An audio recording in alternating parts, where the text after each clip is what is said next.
What is good, YouTube? It's your boy Shaka252 bringing another video. Today's video, I said I didn't want to get on the subject since it's like the internet, you know, IG, or I'll say social media platforms are oversaturated with everything that's going on right now.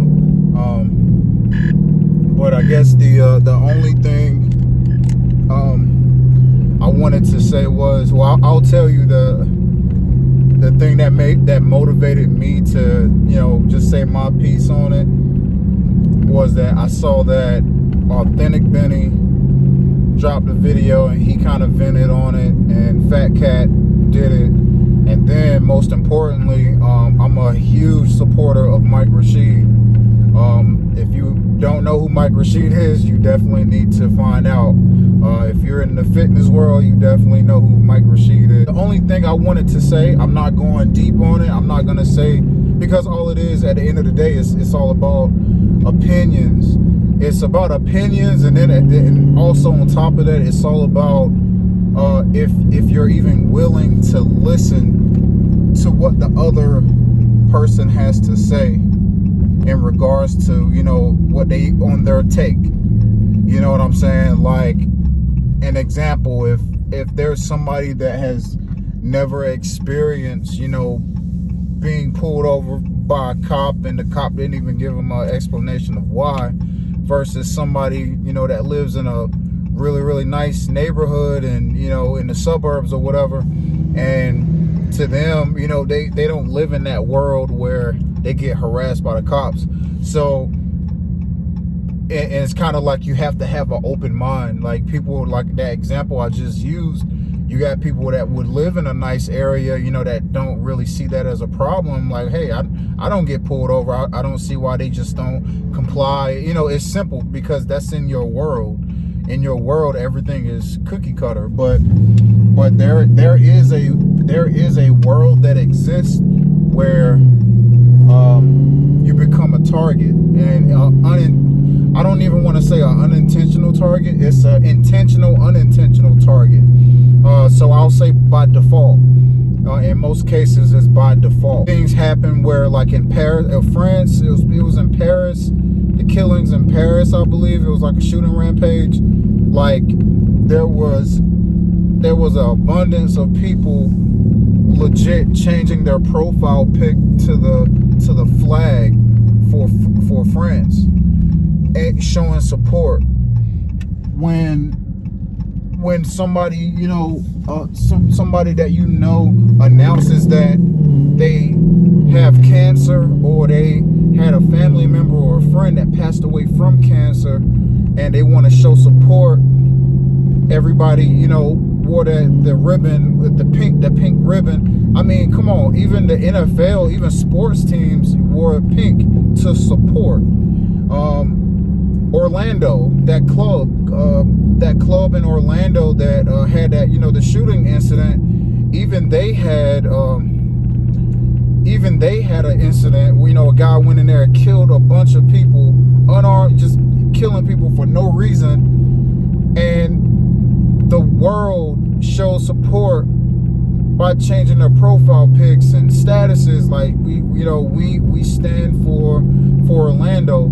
I could go on and on and on about different places that, you know, that things that happen around the world, and everybody banded together to support it. The term, I never throw around the term, but it is what it is. When people say, when the movement started of Black Lives Matter, that's when it was a pushback. It was like, nah, you know what I mean? So that's what I'm trying to figure out. If somebody announces like they have cancer, you know, not announced, but, you know, they trying to get support. We're trying to like build a support system for someone that has cancer. You know, we show support for it. There's not one single person that would post something that says, well, I had colon cancer, so what about us? Where's that same level of support? Because when the All Lives Matter hashtag started, it was it was only because it was like a counterattack because they didn't like Black Lives Matter. Like they didn't like that tone of Black Lives Matter. So as a counterattack, it was All Lives Matter. But yes, All Lives Matter is the parent company. But within that parent company, there are subsidiary companies. You have Asian American Lives Matter. You got Native American Lives Matter, and somewhere down that line, Black Lives Matter. The Black Lives Matter isn't saying that we only matter. It's just saying like we're part of All Lives Matter. It's just that Black Lives Matter is just a thing to bring awareness to the countless videos of unarmed brown people being taken out.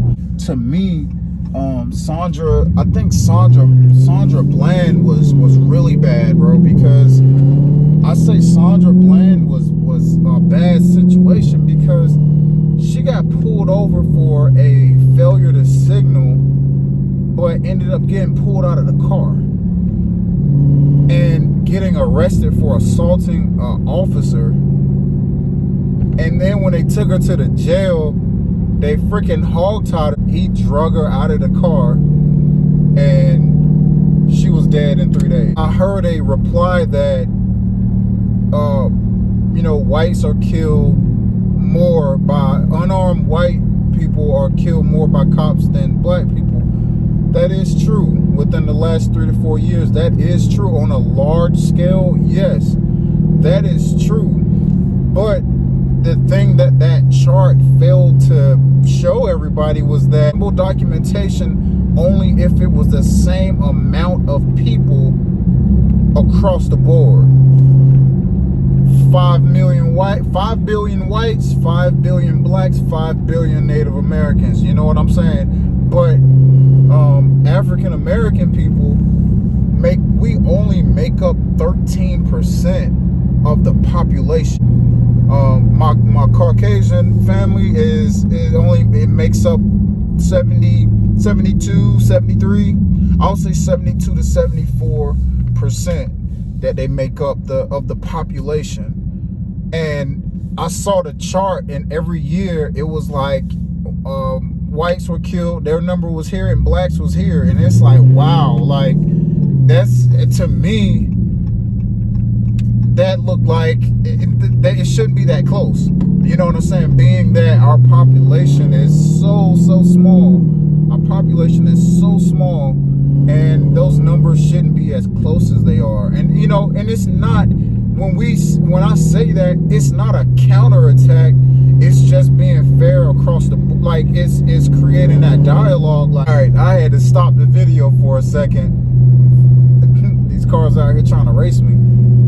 Interrupt my whole train of thought. But people I call family, man. Like, you know what I mean? Brothers from another, even people I was in the army with, bro. And the stuff they were posting, it just made me feel a certain kind of way, man. And then I'm like, hey, like, why are you saying that? And I'm not coming at them like, nope, your train of thought is wrong, this is the right way. I try to come at them like, hey, look, this is how your post made me feel. And I would say it that way.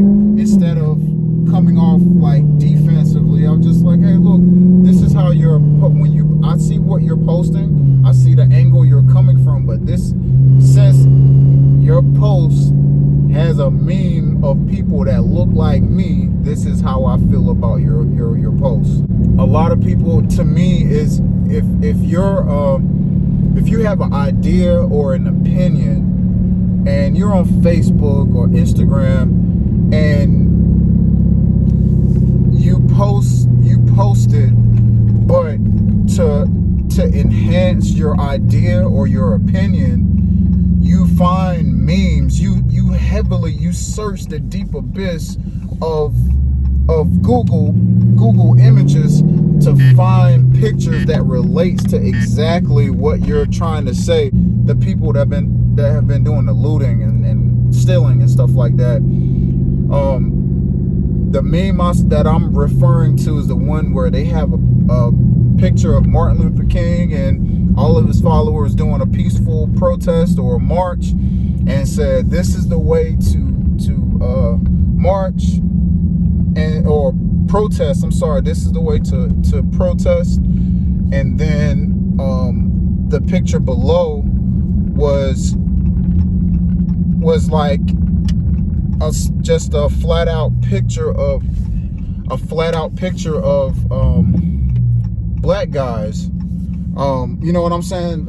Black guys breaking stuff with masks on and hoods on. You know, and that's cool if that's what your point is you're trying to make. But this is the thing, like, if you do that, like, you have to understand that you have a responsibility. If you're not a brown person and you post something like that, you have to realize that you have a responsibility. And what do I mean by you have a responsibility? When I say that you have a responsibility, what I'm meaning is that when you post that meme to make your point, people out there that don't interact with other brown people like myself, that may have already have you know, stigmas and you know, biases towards brown people, and you make that post, to me it feels like you're promoting that brown people are violent, brown people are evil, they can't be trusted, and they're out of control. It's no different than saying that every protester is a looter or a thief. That's not the case. And I'm gonna finish off with this and then I'm done. This country was built off of riots, bro. Listen to me. This country was developed. You think at that Boston Tea Party they were chilling, chugging beer, having a good time? No, they weren't. And after they threw all that tea in the water, and they were like, yo, screw y'all, we're rioting. They rioted, and then that led to a war. You know what I'm saying? And that's how this country was developed. It's always been like that. But I don't support it. I don't support the rioting, but I'm just making you aware that rioting is something in our nation's DNA. And that's all I got. I'll catch y'all in the next one. Peace.